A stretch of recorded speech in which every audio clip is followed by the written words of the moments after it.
Hello, Winnie, ladies and gentlemen, welcome to the Wide with Umsakazi Zokugcina. Today we're coming straight to you live from Guam, but definitely I'm not gonna give you a tour. The only tour I'm gonna give you is when Umsakazi Marine, things you can enjoy or places you can enjoy. Marine. So this past weekend I was invited by Udeben Tourism and Umsakazi Marine World to see and experience Bumnandi of Kona. Check this out. So besibukhwela ibhasi ke iweather beyinhle kakhulu for this trip. It was amazing. I guess sesifika ke basihlangabeza ngesivuthe sengoma. Ngivele ngayibona ngokushaka ilembe leqamanye amalembe. Check this out.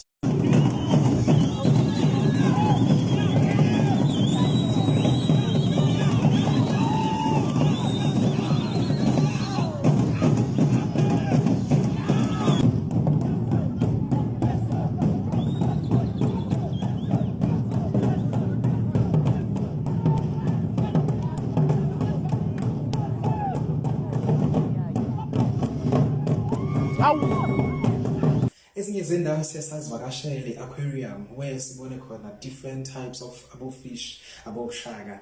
It was so scary, but it was very nice. It was something very nice to experience. Check this out. Nanso ke entrance yodumo labe sihamba khona sicothoza bungathi wena siyezulwini ngena indawo isekhona till ufika lapho khona kubhala ukuthi khona welcome to the bottom of the ocean. Ubona ukuthi shouldn't nasezulwini kube kushiwo kanje.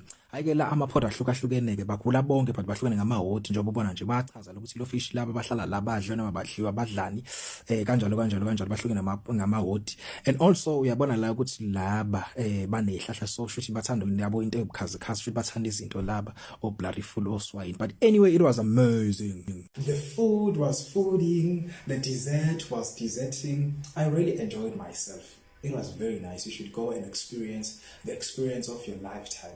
Just go there at Umsakazi Marine World. It was so. Ayela sesibuya kwi-aquarium ke nale itafula ke lidekiwe phambi kwezitha zethu. Choose my khethela ukuthi uhlala kusiphi isihlalo ke. Anyway, into engiyi-odile ke mina ngo-ode angisakhumbuli but it was beef fillets and everything bekukuningi nje kubusy. So hayi angadla ke ngasutha nakho ukudla kwami ke I was so full but the food was fooding. Nansi ke dessert yakhona ke ayisemandi wethu.